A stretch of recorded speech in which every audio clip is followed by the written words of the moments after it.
Sometimes, the smallest act of kindness can change a person's life forever.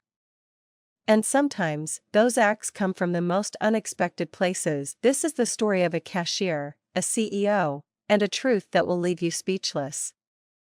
It's a tale of humility, compassion, and the power of human connection. So sit back, and let me take you on a journey that will touch your heart and remind you that, no matter how big or small your role in life, you matter. In the heart of a bustling city, where people moved as if on an invisible conveyor belt, rushing from one destination to another, there was a small grocery store tucked between two tall apartment buildings. It wasn't flashy or modern, but it had a warmth that made it feel like home to the people who shopped there. At the heart of this store was a young woman named Sophie Lane. At 24 years old, Sophie had warm brown eyes and a smile that could brighten even the gloomiest of days. She had been working as a cashier at Maplewood Market for 3 years. To most, her job might have seemed ordinary, but to Sophie, it was everything. She didn't just scan items and hand out receipts. She made people feel seen. She remembered their names, asked about their families, and always had a kind word to share. She was the kind of person who made you believe in the goodness of the world. But life hadn't been easy for Sophie. She had grown up in foster care, moving from one home to another, never really belonging anywhere. She had learned early on that the world could be a harsh place. But instead of letting it harden her, she chose to be kind. She believed that if she could make even one person's day a little brighter, it was worth it. One rainy afternoon, as Sophie stood by the checkout counter arranging magazines, a man walked into the store. He was dressed in a simple gray hoodie and jeans, his face partially hidden under a baseball cap. At first glance, he looked like any other customer. But something about him caught Sophie's attention. Maybe it was the way he hesitated near the entrance, as if unsure whether he belonged there, or the faint lines of worry etched into his face. Sophie greeted him with her usual warmth. "Hi there.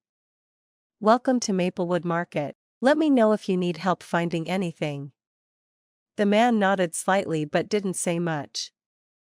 He wandered through the aisles, picking up a few items: a loaf of bread, a carton of milk, and a small pack of cookies. When he finally came to the checkout counter, Sophie noticed that his hands were trembling slightly. She didn't say anything, but she made sure to handle his items with extra care. "That'll be $12.50, she said, her voice soft and reassuring. The man fumbled with his wallet, his fingers shaking as he pulled out a crumpled $10 bill and some loose change. Sophie saw the embarrassment in his eyes as he realized he was short. I think I'll just put the cookies back," he muttered, barely above a whisper. Sophie paused for a moment, then smiled. "Don't worry about it. It's on me today." The man looked up, surprised. "Are you sure?"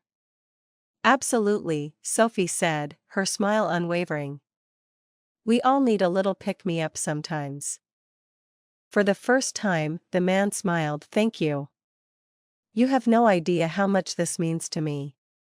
Sophie handed him his bag, her heart swelling with quiet joy. "Take care, okay?" As the man walked out of the store, Sophie couldn't shake the feeling that there was more to his story.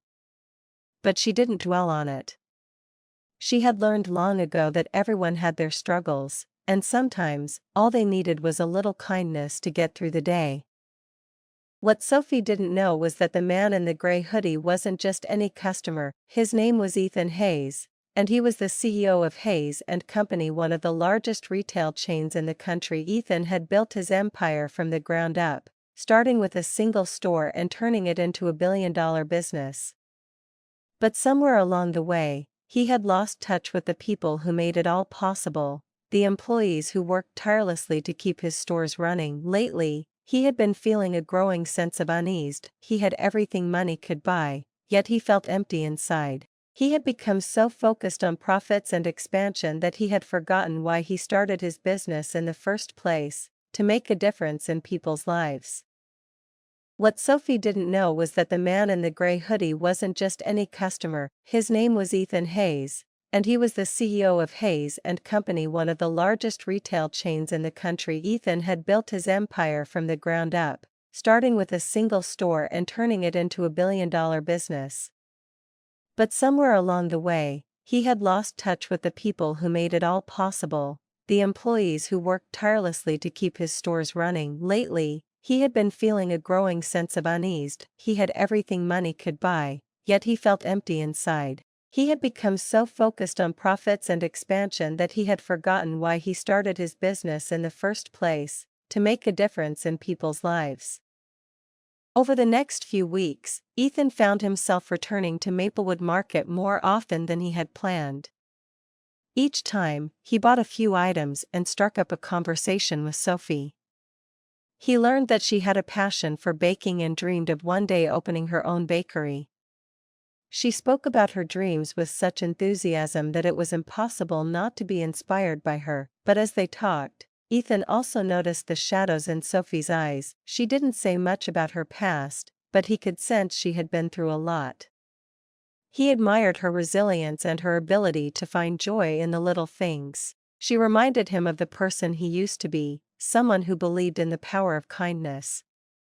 Then, one day, as Ethan was leaving the store, he overheard Sophie talking to her manager. She was asking for a raise, explaining that she was struggling to make ends meet. Her manager brushed her off. "The company can't afford to give you more money," he said dismissively. Ethan felt a pang of guilt. He knew his company could afford to pay its employees better. But he had been so focused on cutting costs that he had overlooked the people who were the backbone of his business. That night, Ethan couldn't sleep. He kept thinking about Sophie and the countless other employees struggling to get by. It was a wake-up call. He had to do something. A few days later, Ethan returned to Maplewood Market, but this time, he wasn't in disguise. He walked into the store in a tailored suit, his presence commanding attention.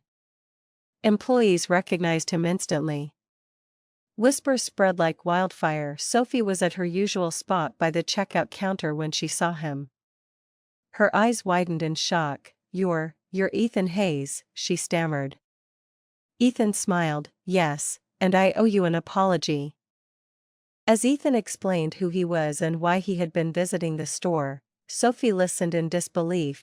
He told her how her kindness had inspired him to reconnect with his employees. He admitted he had overheard her conversation with her manager and was deeply sorry for not doing more to support his staff. "You reminded me of what truly matters," Ethan said. "And I want to make things right." And so, Ethan changed the company, and Sophie, she finally got the chance to follow her dreams, because in the end, kindness always finds its way back. Sophie stared at the letter, her hands trembling. Inside was a check, enough to make her dream bakery a reality. A note from Ethan read, "Your kindness changed my life. Now it's my turn to help you chase your dreams." Months later, Sophie's Sweet Haven opened its doors. It became more than a bakery, it was a place of warmth, second chances, and community. On opening day, Ethan watched from the entrance. Their eyes met, and Sophie smiled. "I never thought I'd be here," she said. Ethan chuckled. Kindness always comes full circle.